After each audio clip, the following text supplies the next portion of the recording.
कि लाल डायरी के इर्द गिर्द बहुत सारे रहस्य उलझ कर रह गए हैं। राजस्थान की राजनीति में एक बार फिर से बवंडर का दौर है। हल्ला बोल में हम बात करेंगे उस लाल डायरी की जिसमें काले सच छिपे होने के दावे हो रहे हैं।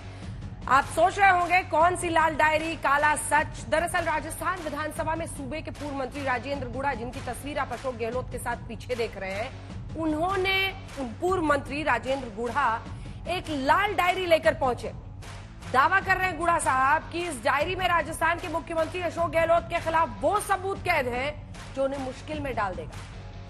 2 दिनों पहले अशोक गहलोत ने राजेंद्र गुढ़ा से इसलिए मंत्री पद छीन लिया था क्योंकि उन्होंने नागरिक सुरक्षा को लेकर, महिलाओं की सुरक्षा को लेकर अपनी ही सरकार को अपने गिरेबान में झांकने की सलाह दे दी थी। इसके बाद राजेंद्र गुढ़ा ने अशोक गहलोत के खिलाफ मोर्चा खोल रखा है। वैसे राजस्थान कांग्रेस में आंतरिक कलह कोई नई बात नहीं है।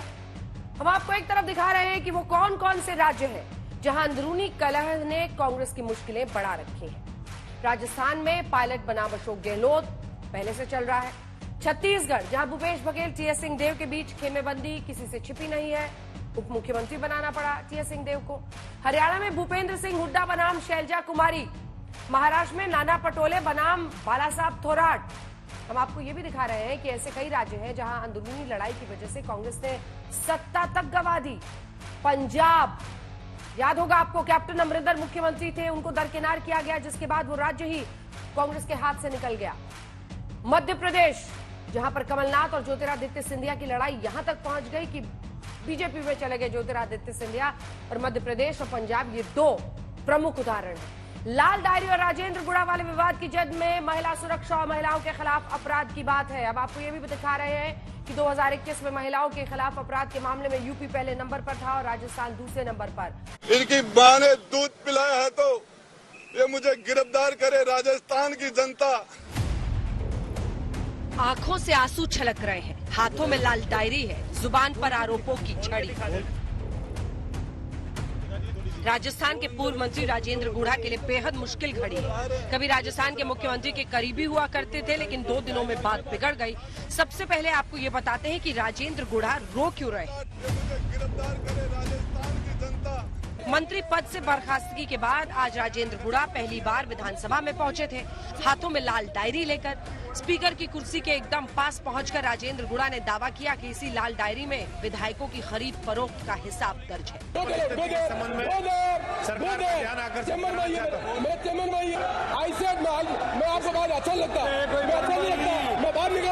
राजेंद्र गुढ़ा के आरोपों पर जबरदस्त हंगामा होने लगा तो उन्हें मार्शल के जरिए सदन से बाहर कर दिया गया।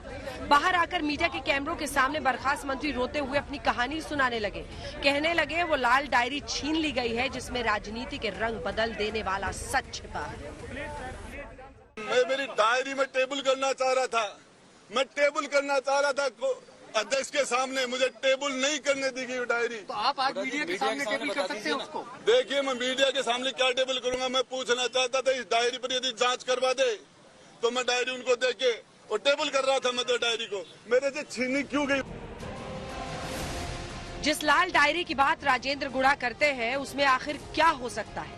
अगर बर्खास्त मंत्री की माने तो मुख्यमंत्री गहलोत के करीबी धर्मेंद्र राठौड़ के घर जब रेड हो रही थी तब राजेंद्र गुढ़ा का आरोप है कि मुख्यमंत्री के कहने पर ये धर्मेंद्र राठौड़ के घर से लाल डायरी निकाल लाए थे। राजेंद्र गुढ़ा आरोप लगाते हैं कि वो लाल डायरी बचाकर ना लाते तो मुख्यमंत्री अशोक गहलोत जेल में होते।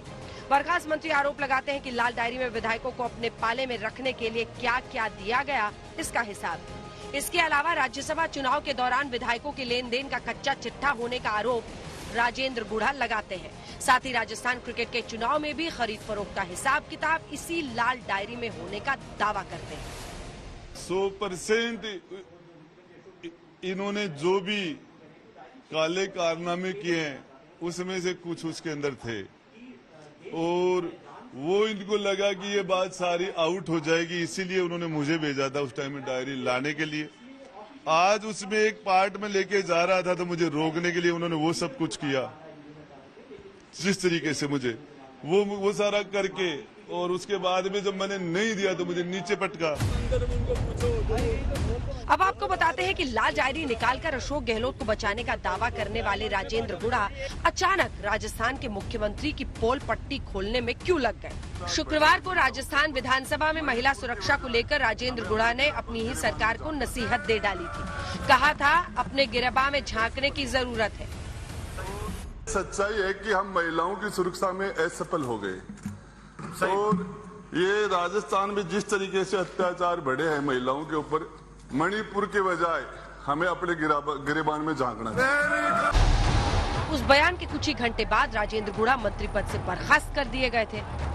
बर्खास्त किया गया राजेंद्र गुढ़ा को, क्या कारण रहे? लगातार सरकार को घेरते आ रहे थे वो। एक सभा के अंदर उन्होंने यहाँ तक कह दिया कि सबसे भ्रष्ट सरकार जो है वो हमारी सरकार है, और कल उन्होंने विधानसभा के अंदर सरकार को बैकफुट पर ला दिया।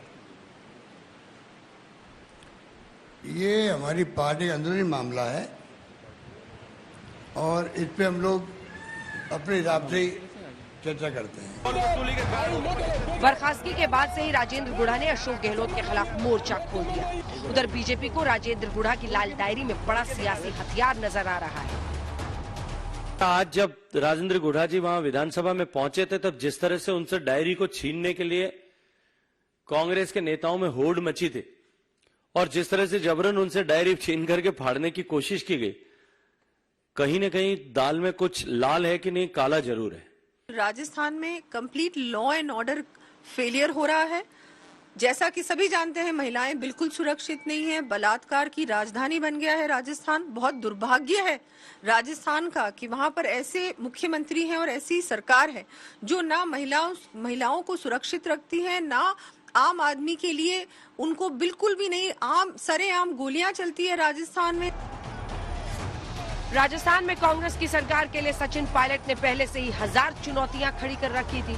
अब चुनाव से कुछ महीने पहले राजेंद्र गुढ़ा ने उन चुनौतियों को दोगुना कर दिया है।